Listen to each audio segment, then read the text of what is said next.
Marcos capítulo 4, versículo 2 diz assim: E ensinava-lhes muitas coisas por parábolas, e lhes dizia na sua doutrina: Ouvi, eis que saiu o semeador a semear.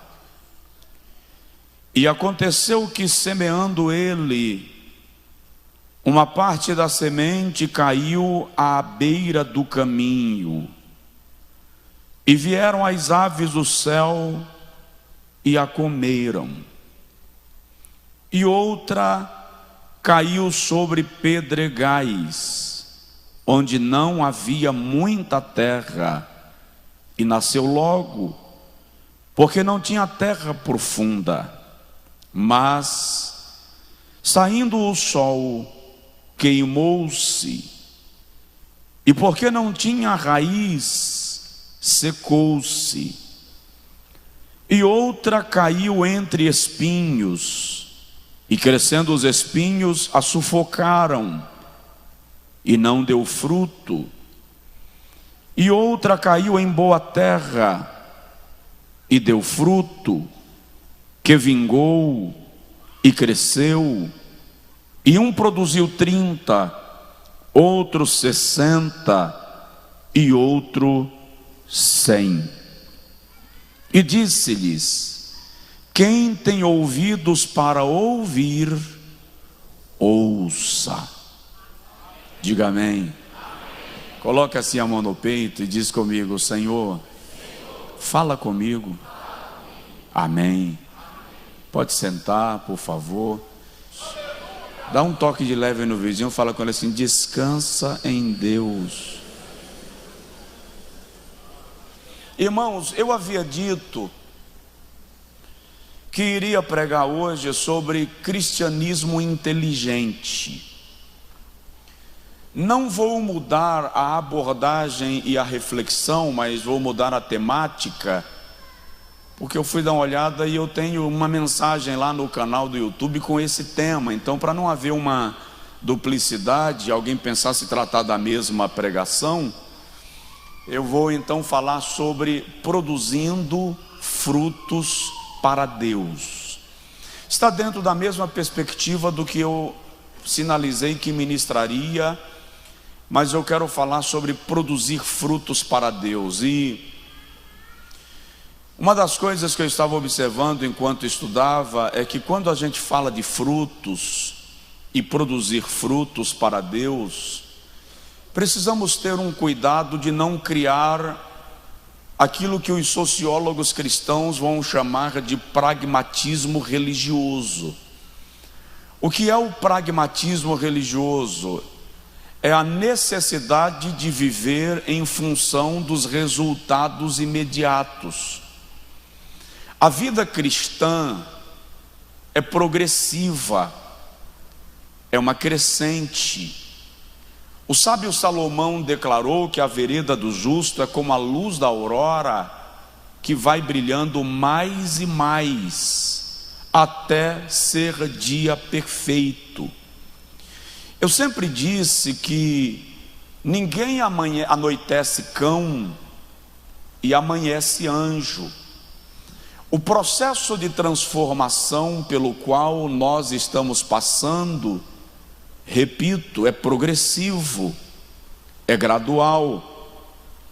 Paulo, escrevendo aos Efésios no capítulo 4, quando ele menciona os dons ministeriais que Cristo deu à igreja, o apóstolo diz que estes dons ministeriais foram concedidos à igreja por Jesus, visando o aperfeiçoamento dos santos, até que cheguemos à estatura de varão perfeito. Efésios 4, versículo 13.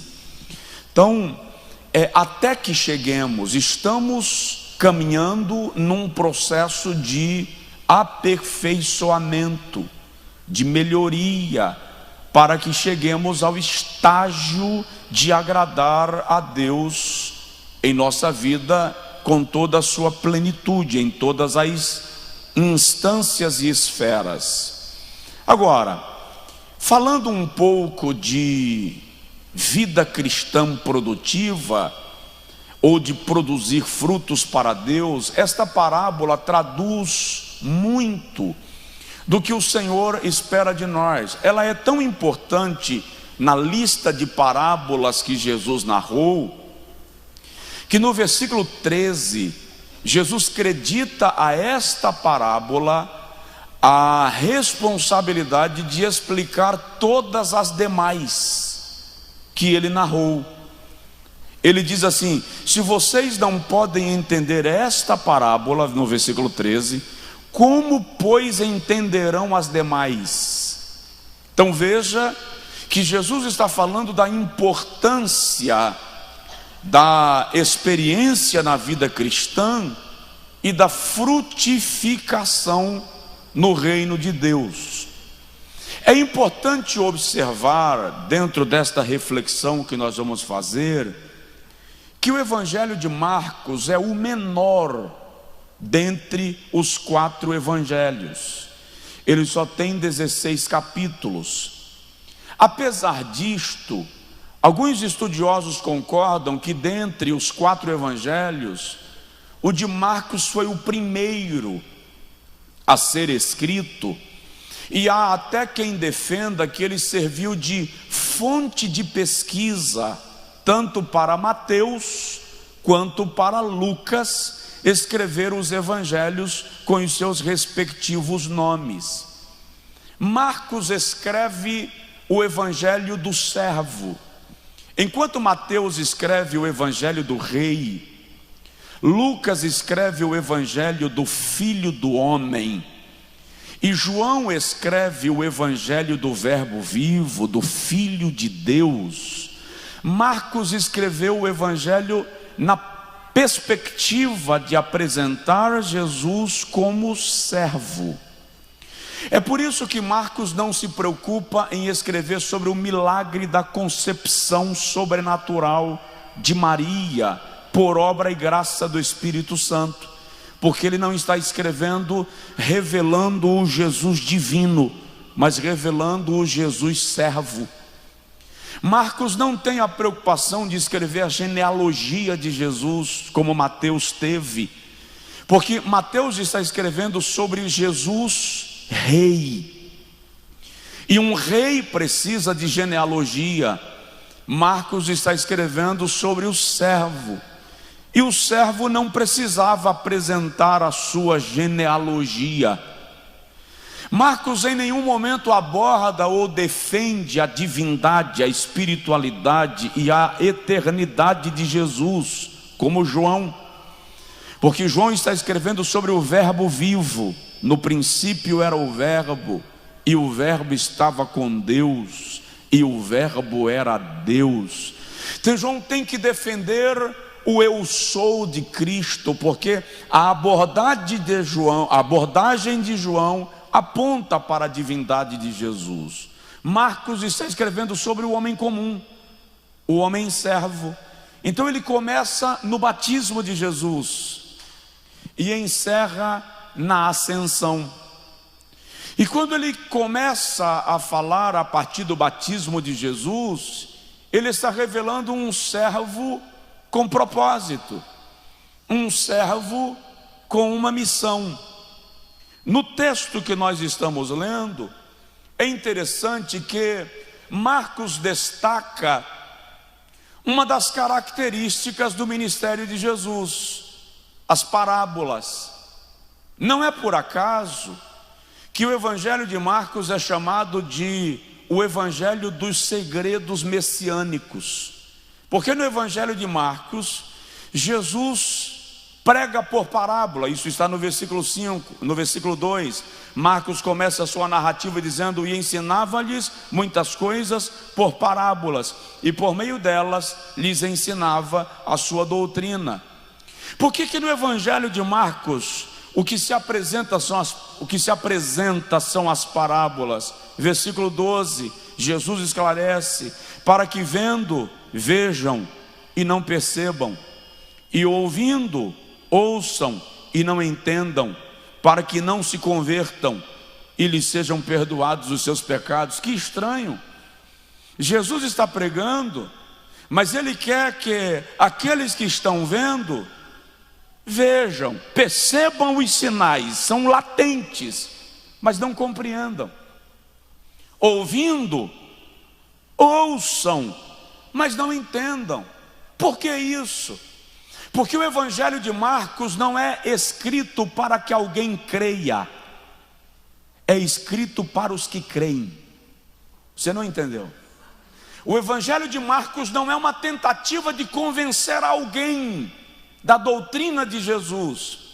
O Evangelho de Marcos é o ensinamento de alguém que já foi convencido e não está buscando prova nenhuma de que Jesus é o Senhor, já sabe que Ele é, crer nisto. Portanto, o Evangelho de Marcos é para mim e para você que já cremos na doutrina do Evangelho do Senhor Jesus Cristo. Tem alguém aí? Pergunta aí para o vizinho: você já crê? Agora observe, nesta parábola, Jesus deixa muito claro que o foco da parábola, embora seja chamado de a parábola do semeador, o aspecto principal da parábola não é o semeador, é a semente. Observe que no versículo de número 3, o semeador saiu a semear, mas esta é a única vez que o semeador é mencionado na parábola. Daí em diante, Jesus menciona a semente e não mais o semeador. Por quê? Porque numa vida frutífera, numa vida cristã que se produz frutos, o mais importante não é o semeador, é a semente. Deixa eu traduzir. O mais importante não é o pregador, é a pregação. O mais importante não é o homem, é o evangelho. Por isso que o foco é a semente e não o semeador. Provoca aí seu vizinho e diz: você não é o foco. Então larga daquela angústia de dizer assim: ninguém me vê, ninguém me percebe. O que você está semeando é o que frutifica. Eu e você saímos a semear. Nossa missão é semear. O foco não sou eu, o foco não é você, o foco é a semente que a gente está levando. Um outro destaque importante a observar na parábola é a diferença dos resultados na semeadura. E é interessante perceber que a semente é a mesma. Se a semente é a mesma, por que que alguma frutificou e outra não? Porque a diferença não está na semente, está no solo. Eu sempre me perguntei, e é interessante que essa resposta aflorou em minha alma hoje com clareza: por que que em alguns lugares o Senhor me usa mais do que em outros? Por que que em alguns lugares eu sinto a pregação fluir com tanto mais liberdade do que em outros? E o Senhor hoje me trouxe com clareza que a diferença está no solo. Porque depende de quem está aberto para receber, de quem está recebendo e de como recebe. Quer ver um exemplo? Por que que numa mesma pregação tem gente que é curado, liberto, batizado no Espírito Santo, renovado, vai para casa alimentado, e na mesma pregação tem gente que vai embora ferido, murmurando, lamentando? Porque a diferença é o solo. Provoca aí o irmão do lado e pergunta para ele: como é que está o solo?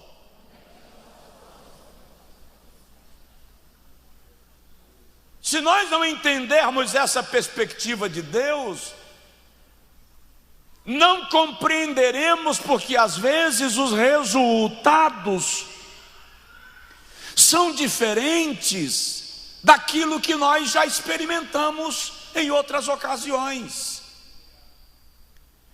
E é bom lembrar que a semeadura em Israel era tão importante que havia uma lei cerimonial para tratar da semeadura.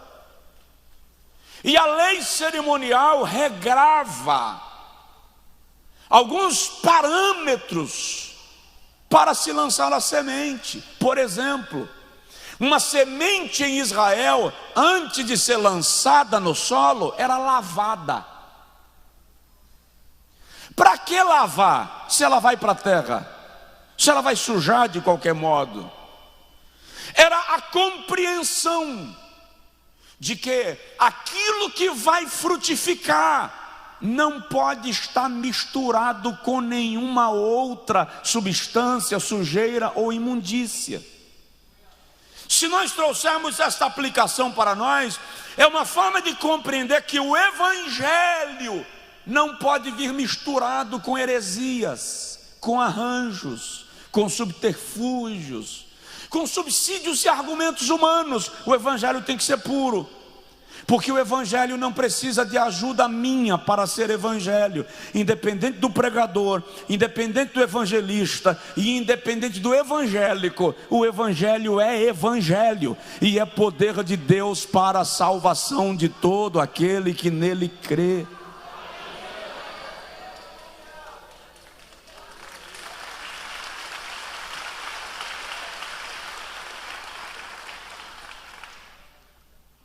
A regra determinava que não poderia semear duas sementes de espécies diferentes no mesmo solo. Daí aquela confusão lá de Acabe com Nabote. Nabote tem uma vinha, Acabe quer fazer uma horta. Não podia. Onde há vinha não pode haver horta. Onde há evangelho não podem haver misturas, sementes diferentes, filosofias diferentes. Ei, o evangelho sozinho faz tudo o que precisa ser feito no coração do homem. Então, muitas vezes nós nos perguntamos: por que eu não estou frutificando? Podemos estar lançando sementes diferentes no mesmo solo. Mas vamos lá. Na parábola de Jesus, na parábola do semeador, ele fala de uma mesma semente lançada em 4 solos, em condições diferentes. E é interessante que de todas as parábolas que Jesus narrou, essa é a única que ele explica. Mas ele explica item por item. Então, se a sua Bíblia não estiver aberta no texto que nós lemos, abra e risca, escreve na borda do papel aí, porque Jesus começa dizendo assim, versículo de número 4: e aconteceu que, semeando ele, uma parte da semente caiu junto do caminho, e vieram as aves do céu e a comeram. Presta atenção, como é que a semente caiu à beira do caminho? Não preparou a terra que ia ser semeada? Na lavoura em Israel, a terra não era preparada para ser semeada. Diferente de nós aramos a terra e lançamos a semente. Em Israel, se lançava a semente, depois arava a terra para misturar a semente na terra. Deixa eu desmanchar uma ideia aqui, que o Espírito Santo vai desconstruir uma fortaleza na mente de alguém hoje. Eu só vou aceitar a Jesus quando eu estiver preparado. Desarma esse gatilho. A semente do Evangelho não espera você se preparar, é ela quem te prepara. Ela é lançada e depois o Espírito Santo é quem move a terra para fazer germinar aquilo que Ele lançou no seu coração. Quer aceitar Jesus agora, logo? Não precisa se preocupar em se preparar. Recebe a semente que o Espírito Santo vai mover a terra, ele vai regar, ele vai arar. Agora observe, a primeira semente caiu à beira do caminho. E Jesus explica no versículo de número 15, vamos lá. No versículo 15 ele diz: e os que estão junto do caminho são aqueles em quem a palavra é semeada, mas tendo-a eles ouvido, vem logo Satanás e tira a palavra que foi semeada no seu coração. Olha a explicação. Que tipo de gente está vivendo a semente à beira do caminho? Que tipo de gente é impedido de frutificar porque a semente caiu à beira do caminho? Interessante que Jesus diz: é gente que ouve a palavra e tendo-a ouvido, versículo 15, a palavra é semeada e ele ouve a palavra. É incrível que a palavra está sendo pregada e todo mundo está ouvindo, ela está sendo semeada. Mas logo vem Satanás. Olha, Jesus chama as aves, do versículo 3, do versículo 4, de demônios. São demônios roubando a semente. Deixa eu começar te levando a compreender uma coisa. A obra do Evangelho, a pregação, é uma batalha espiritual. Enquanto o pregador está lançando a palavra, os demônios estão agindo, tentando bloquear a germinação dela. Você é bombardeado de pensamentos, de preocupações, de coisas que te entristeceram. Alguns no meio da pregação são tomados de uma angústia que dá vontade de levantar e ir embora. Recebe uma informação ruim, um olhar desagradável entristece, e aí, como nós dizemos, estraga o culto. Você fica comprometido por causa de uma situação. Detalhe: são as aves tentando roubar a semente. Às vezes eu estou pregando, e imagino que todo pregador sinta isso, e percebo uma oposição espiritual incomum, um ataque maligno ao ambiente para impedir a expansão e a explanação do Evangelho. A palavra está sendo semeada, você está ouvindo, mas o adversário está tentando roubá-la, está tentando tomá-la do seu coração. Por outro lado, Jesus diz: estas pessoas receberam a semente, mas algumas delas vivem uma conversão incompleta. Querem o Salvador, mas não querem o Senhor. Querem o perdão, mas não querem o arrependimento. Querem a libertação, mas não querem que os demônios vão embora. Como assim, pastor? Não quer que o demônio vá embora? Você lembra que os gadarenos se revoltaram com Jesus porque os demônios saíram de um homem e entraram nos porcos? Para eles era mais lucrativo um homem endemoniado e os porcos no campo do que o homem liberto e os porcos mortos. Eu já me deparei com gente que não queria libertação. Eu orei por uma senhora uma certa feita, ela mesma me pediu oração, e ela disse: pastor, eu abandonei a igreja, porque todas as vezes que eu vou num culto eu fico possessa.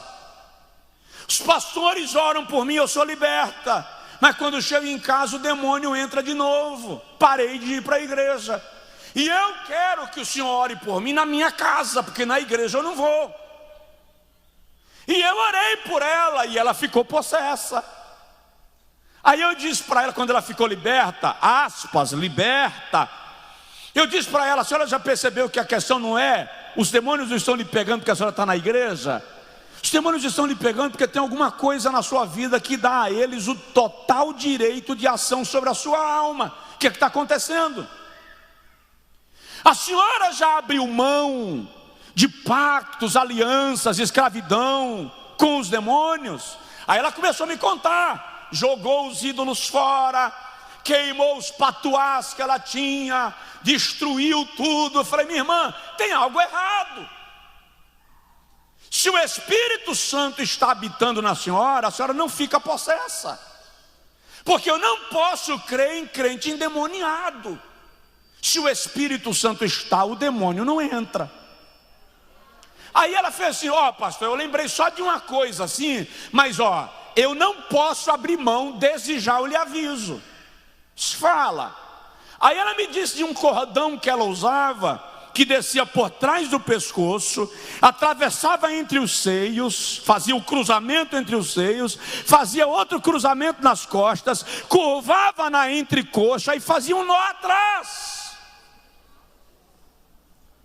E ela disse o nome lá do cordão, eu não lembro mais do tamanho da engenhosidade, mas ela disse, foi a minha filha quem me deu, e eu prometi para ela que eu só tiraria na hora do banho, e antes de me vestir já colocaria, e eu faço isso todo dia. Eu falei, minha irmã, a senhora precisa abrir mão. Não, senhor, não me peça isso. A senhora vai ter que decidir, ou abre mão do cordão, ou abre mão da libertação. E ela olhou para mim e disse, do cordão eu não abro mão. A semente caiu à beira do caminho, foi para diversas igrejas, diversos pastores oraram, repreenderam o demônio. Aparentemente ela ficava liberta, quando chegava em casa ficava possessa de novo. Por quê? Porque as aves roubam a semente. Ouve a palavra, mas nunca deixa a palavra fazer efeito na sua vida. Não vai produzir fruto. Tem alguém aí? Diga comigo assim, Senhor, na minha vida, não deixa nada que dê ao diabo permissão de agir contra mim. Vamos lá. Segundo, Jesus diz no versículo de número 5, e a outra semente caiu sobre pedregais, onde não havia muita terra, e nasceu logo, porque não tinha terra profunda. Olha o versículo 6.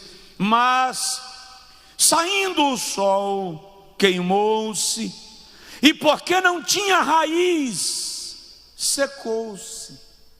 Interessante aqui, ela nasceu, essa semente nasceu, a outra nem nasceu, as aves roubaram. Essa aqui a semente nasceu, só que não tinha raiz profunda. Por quê? Porque havia uma camada de terra sobre a rocha, mas a raiz não perfura a rocha. Então esta planta não ganhou profundidade. Versículo 16 e versículo 17, Jesus diz, e da mesma forma, os que recebem a semente sobre pedregais, os quais, ouvindo a palavra, logo com prazer a recebem. Que alegria, Deus falou comigo. Você sai do culto satisfeito, mas não tem raiz em si mesmos. Antes são temporários, depois, sobrevindo tribulação ou perseguição, por causa da palavra, logo se escandalizam. A segunda semente se aplica na vida daqueles que vivem de vento em vento, de modismo em modismo, de novidade em novidade. Não param no lugar porque não tem raiz profunda. Precisam sempre de algo novo para satisfazer a sua fé. Fala daqueles que vivem uma fé mercadológica. Aliás, os sociólogos estão estudando e aplicaram o termo evangelho de produto para a nossa geração. Por quê? Porque as pessoas, aspas, estão buscando no evangelho uma bênção específica. Não é o conhecimento, o crescimento da palavra, na palavra que importa, é uma provisão específica. Então, se eu quero um milagre na minha vida emocional, eu vou num culto do amor profético. Se eu quero uma libertação para alguém, eu vou no culto do descarrego, na campanha do... Não vou dizer o nome, que é para eu não falar, não apontar tão diretamente para alguns casos específicos. Ou seja, não há aliança com o evangelho, não se aprofundam na fé, não cresce espiritualmente, não tem raiz. Aí, quando vem a tribulação, disse Jesus, quando vem a perseguição, aí diz assim: não quero mais ser crente. Eu pensei que na minha vida cristã eu não teria problemas, eu pensei que não haveriam lutas, eu pensei que não haveria decepção, e há. Existem problemas, existem decepções, existem frustrações, e o que garante a sua permanência na fé não é a copa, é a raiz. Tem muita gente na igreja, no evangelho, no cristianismo, que tem folhagem bonita, ramos bonitos, copa vultosa, mas não tem raiz, não tem profundidade. Provoca o vizinho, pergunta para ele: como está a raiz?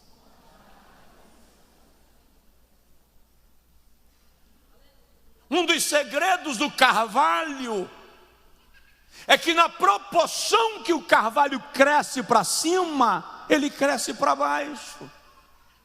Ei, se nós, é isso que é chamado de pragmatismo religioso. Eu cresço só para cima, mostro resultados, mostro números, mostro uma vida cristã aparente, está tudo muito lindo, mas não tenho profundidade.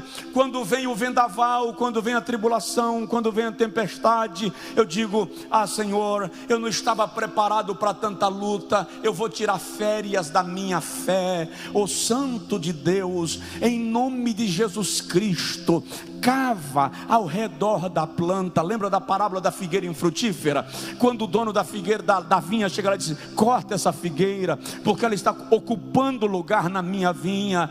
O lavrador chega lá, o avicultor chega lá, o viticultor chega lá e diz assim: Senhor, tem paciência, eu vou cavar em torno dela, vou colocar esterco, aguarda mais um ano para ver se ela frutifica. A minha palavra para o seu coração esta noite é: se você não tem raiz, se você está abalado na sua raiz, cava ao redor, coloca esterco, recebe a palavra, fortaleça a fé, resista ao temporal. Deus está investindo em você, na sua fé e na sua caminhada espiritual. Aleluia. O meu cachorro descobriu um bambu chinês que eu tinha no jardim, e ele resolveu cavar o bambu e feriu a raiz do bambu, e o bambu começou a secar. Quando eu perguntei ao jardineiro o que eu faço, ele disse: pastor, a gente vai ter que fazer uma sangria, vai ter que cavar um buraco em torno do bambu na proporção das folhagens e dos galhos, e durante os dias da sangria eu vou ocupar esse buraco ao redor com esterco, com vitamina, para fortalecer a raiz e ela não morrer. Ei, quantas vezes o diabo te ataca, e para te alcançar, segura lá, o diabo não vai atacar a tua copa, ele vai atacar a tua raiz.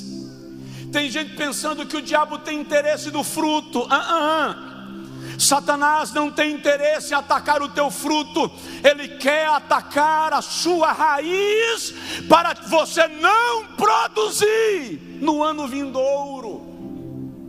Só que às vezes o Espírito Santo chega lá e faz uma sangria, cava em torno de você, e você pensa que é o diabo que está descalçando você. Não é, é o Espírito Santo desterrando a raiz, para colocar esterco, alimento, vitamina, fortalecimento, para salvar você, que é uma plantação de Deus. Só quem entendeu e pode, glorifique o nome de Jesus de Nazaré.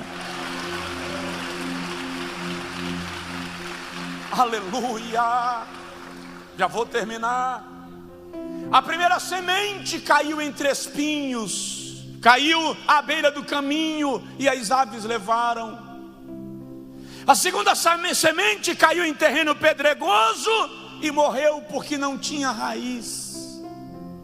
A terceira semente, Jesus diz no versículo de número 7: e a outra caiu entre espinhos, e crescendo, os espinhos a sufocaram e não deu fruto. Interessante, essa aqui nasceu e cresceu, só não frutificou. Tem muita gente na igreja que a semente foi lançada, nasceu, cresceu, só não está produzindo. Jesus explica lá nos versículos que se seguem, versículo 18: e os outros são os que recebem a semente entre espinhos, os quais ouvem a palavra.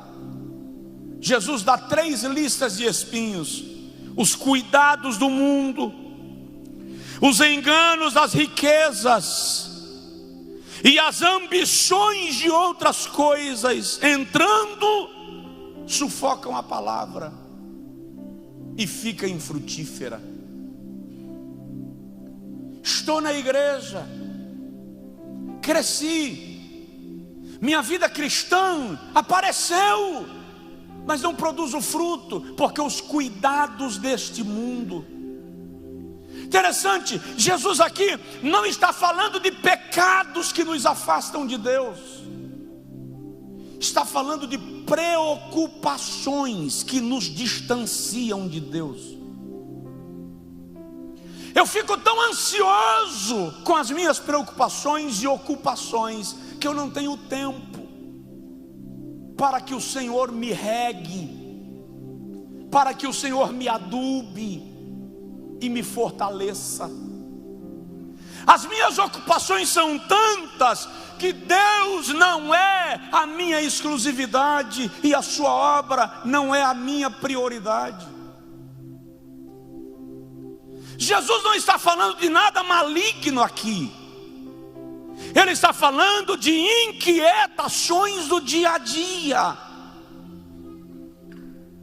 Lembra da parábola das bodas?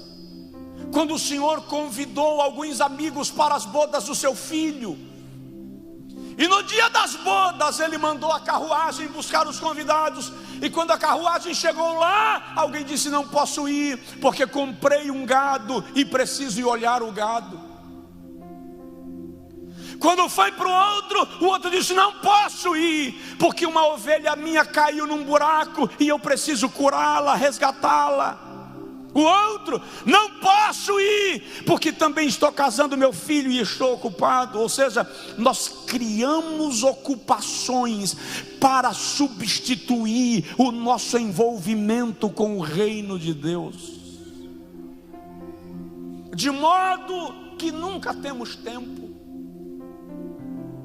de modo que nunca dá tempo. Eu lembro-me e testemunhei disso esses dias lá em São Paulo, de uma irmã aqui da Bahia. Ela é missionária na África há mais de 30 anos. Ela ainda jovem, o Senhor falou com ela sobre uma chamada missionária. E quando Deus falou com ela sobre a chamada missionária, ela disse para Deus: o Senhor sabe que meu sonho é cursar uma faculdade. Há 30 anos atrás, hoje não, os jovens não sabem hoje o que significa querer uma faculdade de 30 anos atrás. Hoje você tem dezenas delas.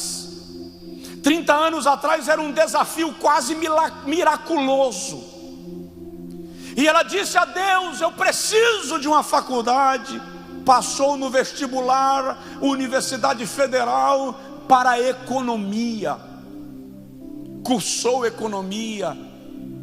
Quando ela estava terminando o curso, o Senhor voltou a bradar no coração dela e disse: eu tenho um propósito contigo, as almas clamam e eu conto com você. Ela disse: o Senhor sabe, Deus, meu sonho é trabalhar numa instituição financeira.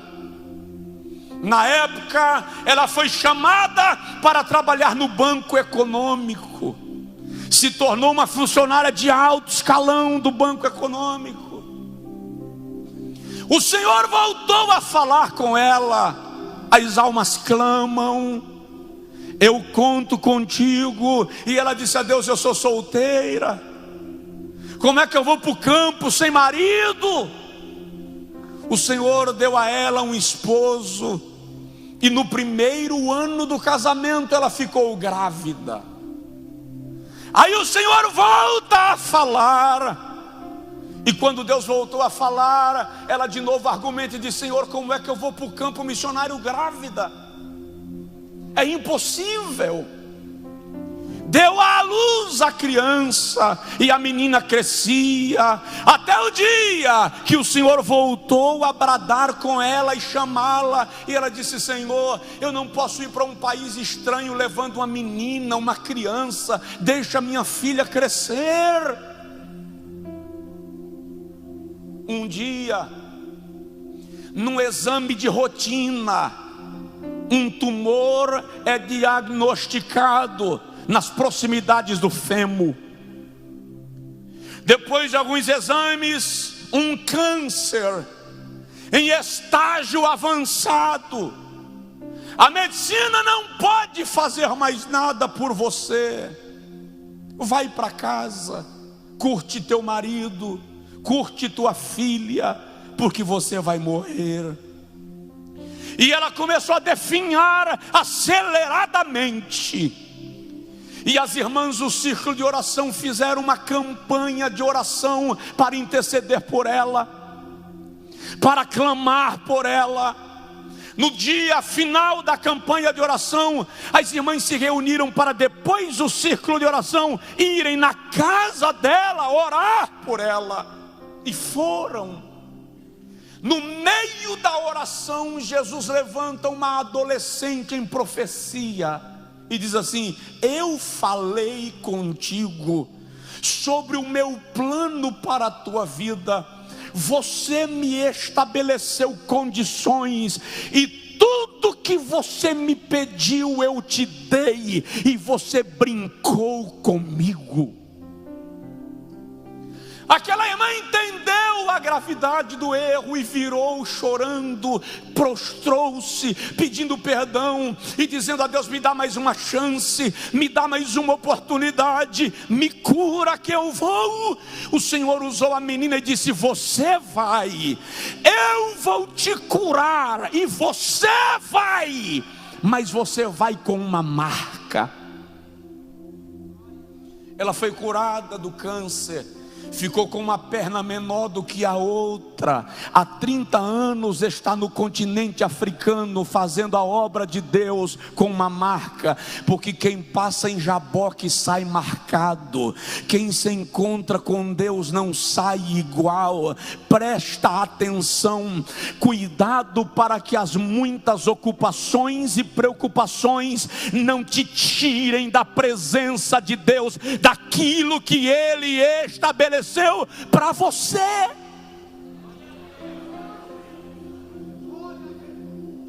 É preciso compreender o plano de Deus, porque muitas vezes, em nome da minha ansiedade, eu me afasto daquilo que Deus estabeleceu como rota para a minha trajetória. Aí vai uma pergunta: como você está? O que Deus tem cobrado de você?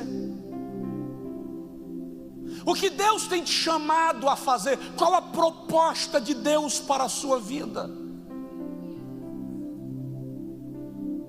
Jesus diz: os cuidados do mundo, o engano das riquezas. Eu quero ganhar. Aí Jesus diz: do que adianta ganhar o mundo inteiro e perder a sua alma? Como está o seu tempo com Deus, a sua relação com Deus? Como está a sua mente em relação a Deus e ao seu propósito? As ambições de outras coisas, Jesus resolve declarar que toda e qualquer coisa em excesso prejudica a nossa frutificação. Toda e qualquer coisa em excesso nos impede frutificar. Faça uma análise. Não espere Deus sentar com você no leito do hospital. Conheço um pastor juiz, filho de pastor, e ele disse que estava na toga, nos tribunais, e Deus falando com ele sobre ministério. E ele disse para Deus: ministério nunca. Um dia, saindo do tribunal, depois de uma audiência, um infarto, correndo no corredor do hospital sobre uma maca, os médicos empurrando, já colocando respiração artificial. Ele disse que viu quando um rapaz se aproximou da maca e não era da lista de médicos, e o rapaz colocou a mão no peito dele e disse assim: e agora, juiz ou ministro do evangelho? Ele disse que falou: agora, ministro do evangelho. Eu me rendo.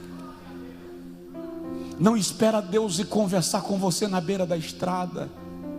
Não espera Deus ir conversar com você no hospital. Não espera Deus ir conversar com você no deserto. Ele te trouxe aqui esta noite, numa noite fria, para bater um papo de pé de orelha com você. Incrível, a igreja não está cheia, muita gente não veio, o frio atrapalhou a maioria. Você veio porque Deus queria bater um papo tete a tete com você. Sinta-se privilegiado, porque Deus está te desafiando para o que Ele te propôs.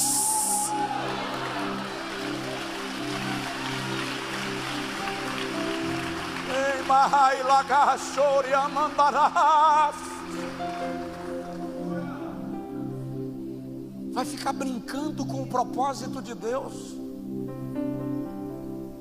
Você acha que você foi plantado para enfeitar jardim? Ei, você não é planta ornamental, você é planta frutífera.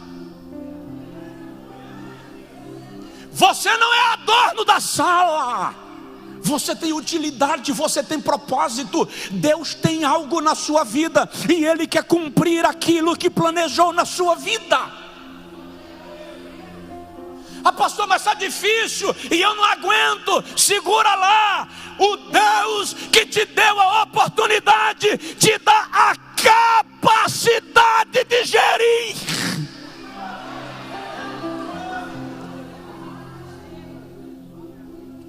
Não espera Ele bater um papo direto com você em alguma esquina da vida.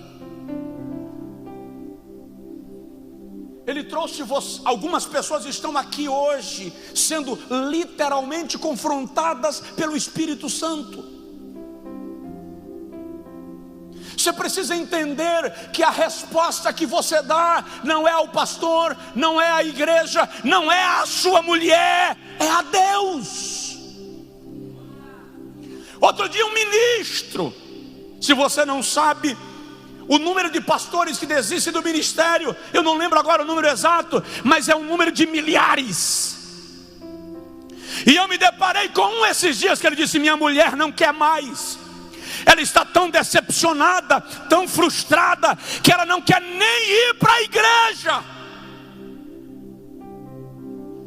Eu disse para ele: no dia que você morrer, sua mulher senta do lado do caixão e chora, mas você vai se deparar com quem lhe chamou para prestar contas pelo que você não fez, porque sua mulher não quis mais.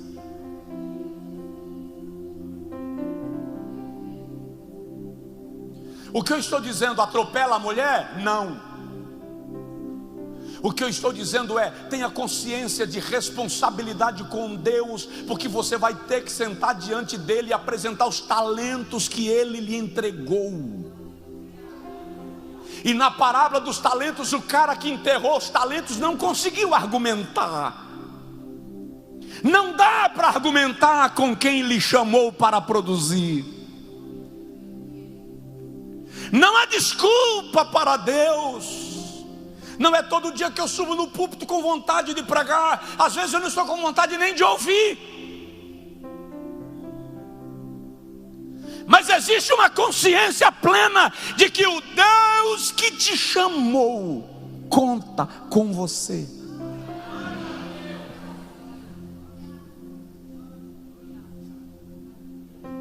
Coloca a espada na bainha, pendura a botina, coloca a viola no saco. Como diziam lá no Angico, pede arrego. Diz para Deus: não quero mais, larga de mão. Depois conversa com Ele. Quem sabe Ele te entenda. Conheço um pastor, pastor Paulo conhece, pastor Antônio Bandeira, era dono de supermercados e farmácias, quando foi chamado para o ministério. E ele disse a Deus: eu largar a minha empresa para ir cuidar de igreja? Eu falei: não, o senhor pode mandar outra aí, porque comigo não dá. Foi dormir, no outro dia ele amanheceu. Até hoje o dedo menor dele, o dedo midinho dele, o dedo dele dobrou aqui nessa primeira curva, e a ponta do dedo curvou aqui para o meio do dedo. Até hoje, ele já tem 80 anos e o dedinho dele é curvado aqui. Quando ele acordou, que viu, o Senhor disse para ele assim: isso é só um sinal do que eu posso fazer com o teu corpo inteiro. Ele disse para Deus: já estou indo. Provoca aí o vizinho e diz para ele: você foi chamado para produzir. Eu já vou terminar, eu quero orar com você.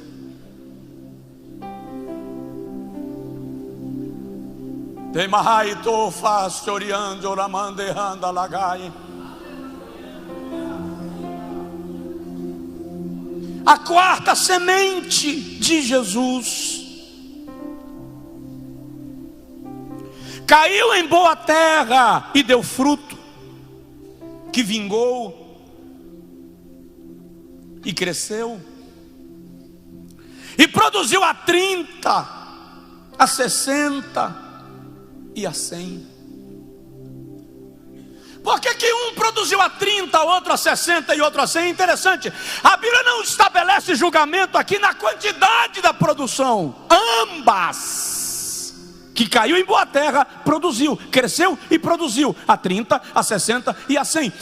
O semeador não reclama da que produziu 30, porque poderia produzir 100, porque a questão aqui é de escalonamento. Cada um produz na zona, na área, na região, no lugar que foi estabelecido para produzir. Paulo diz que o Senhor distribui dons conforme a sua graça a cada um para aquilo que for útil. Se eu fui chamado para produzir apenas 30, eu não tenho que me desesperar para produzir 60. Se eu produzir 30, eu estou cumprindo o plano de Deus. Agora, se eu fui chamado e se eu recebi graça para produzir a 100 e eu ficar produzindo a 60, não pensa que Deus se enganará, porque Ele me deu graça, unção e responsabilidade para produzir a 100. Eu não sei o que foi que Deus te deu, e não sei em que proporção Ele te deu, mas sei que está na hora de começar a produzir. Sei que está na hora de começar a corresponder com o que Ele espera de você. Um pastor norte-americano, um evangelista, século passado, terminou de pregar numa grande cruzada e chegou em casa muito abatido. E quando a mulher dele perguntou por que ele estava tão triste, ele disse: apenas uma pessoa se converteu, e era uma criança. Não tem condição. Estava abatido, triste. O nome daquela criança, William Franklin Billy Graham. Quem é ele? Ele ganhou para Jesus. Ele pregou para mais de 2 bilhões de pessoas e ganhou para Jesus mais de 100 milhões de almas.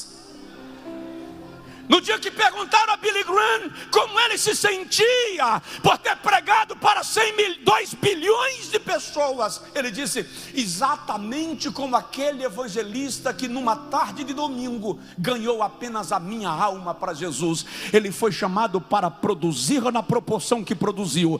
Eu fui chamado para produzir na proporção que produzo. O Senhor o galardoará porque ele cumpriu a sua missão, e me galardoará porque eu estou cumprindo a minha.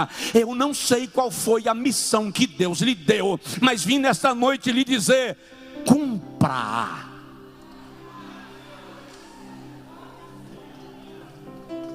Cumpra. Faça frutificar. Produza. Gere. O Senhor conta com aquilo que Ele te deu, e o detalhe, e Ele vai chamar para pedir de volta.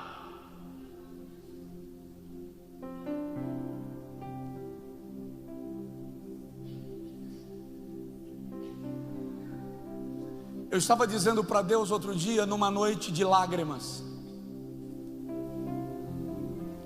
e eu disse para Ele: se eu tivesse armaduras físicas, eu estaria colocando todas elas diante de Deus, porque eu disse para Ele: não dá mais, eu estou entregando para o Senhor tudo.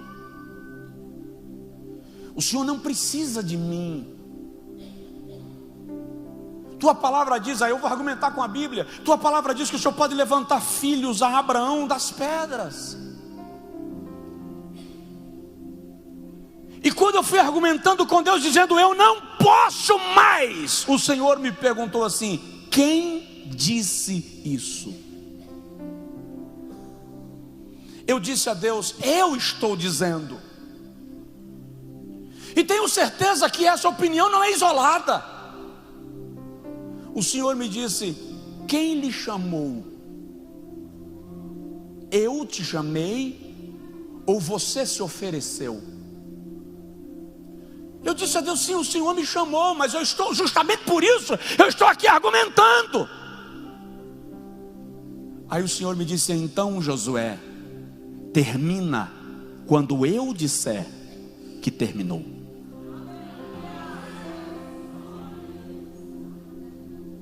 Ouve isso. Não termina quando você desanima, não termina quando você cansa, não termina quando você se frustra. Termina quando Jeová diz que você cumpriu a última missão. E quando Ele te disser que cumpriu a última missão, Ele cuida de te coroar. Ele te leva para onde Ele quiser. Enquanto Ele não disser, provoca assim o vizinho de lá e fala com ele assim: produza. Fica de pé, por favor.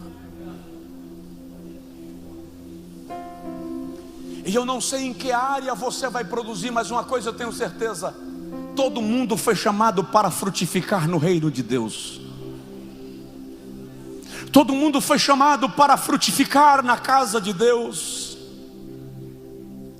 O Senhor te deu a capacidade, de acordo com a missão que Ele te confiou. E você precisa se colocar diante dEle e dizer: eis-me aqui, envia-me a mim, eu me rendo a Ti, me rega, me nutre, me aduba, me fortalece. Eu só tenho uma notícia para te dar, para a gente orar.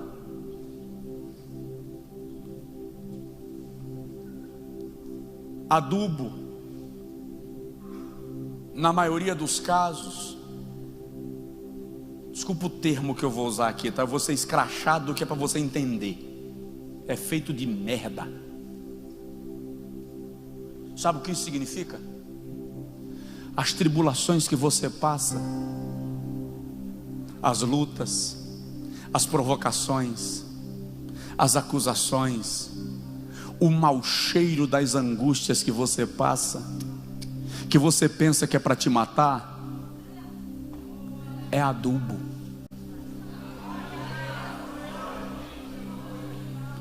É adubo. Deixa Deus utilizar o momento ruim para robustecer as raízes, para fortalecer o caule. Deus está trabalhando no silêncio. Você fica à noite maquinando coisas, pensando coisas, argumentando coisas, trazendo informações para a sua alma. Enquanto você ouve todas essas vozes, Deus está calado. Hoje à noite, silencie sua alma e deixa Deus bradar dentro de você. Deixa Deus bradar no teu coração. Eu vou orar contigo. Tem mais algumas coisitas para falar, mas no devido tempo o Espírito Santo vai liberando. Um dia Jesus falou com os discípulos: eu não vou dizer tudo porque vocês não podem suportar ainda, mas o Espírito Santo vos guiará a toda a verdade. Tem algumas coisas que o Espírito Santo vai falando posteriormente, porque tem umas que nem o pregador suporta falar. Não estou falando de coisas que te jogarão no canto da parede. Eu estou falando de coisas do Espírito Santo para te tirar do canto da parede, para te mover numa direção. Ele quer usar você. Ele vai usar você. Ora comigo e diz para Deus, com as suas palavras, é claro, mas diz para Deus: Senhor, eu quero frutificar, eu quero produzir, eu quero ser útil no teu reino, eu quero cumprir o propósito que o Senhor estabeleceu para a minha vida. Santo Deus, tua palavra foi pregada e nós te agradecemos por tua palavra liberada ao nosso coração.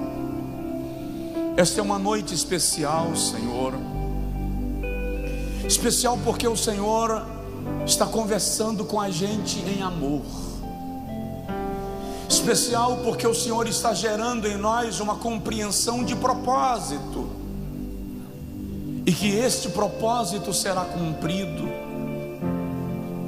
Deus, eu quero pedir que nesta noite o Espírito Santo, que habita em cada cristão, em cada servo teu, em cada serva tua, produza em seu interior agora um despertamento espiritual e um quebrantamento poderoso. Produz na alma dos teus filhos rendição, entrega para produzir no teu reino. Tira de nós, Senhor, as pragas que atacam a lavoura. Muitas vezes a folhagem está perfeita, muitas vezes a casca está perfeita, mas há pequenos vermes corroendo a raiz. Mas nós queremos que o Senhor nos faça produzir. Cura-nos, sara-nos, levanta-nos, rega-nos, nutre a nossa vida em Ti, nos leva ao lugar do Teu propósito. Se não for pedir muito, ore pela pessoa que está do seu lado, ou atrás de você, ou na sua frente. Se você sentir necessidade de sair do seu lugar e orar especificamente por alguém, numa direção do Espírito Santo, faça isso. O Senhor tem uma ministração para cada coração. Ele sabe trabalhar na alma dos seus filhos, das suas filhas. Aleluia, Deus, cobre este lugar com a Tua presença, cerca este lugar com a Tua glória. Senhor querido, faz agora com que essa pessoa que está sofrendo pelo frio perceba um aquecimento do Teu Espírito no seu coração agora, em nome de Jesus.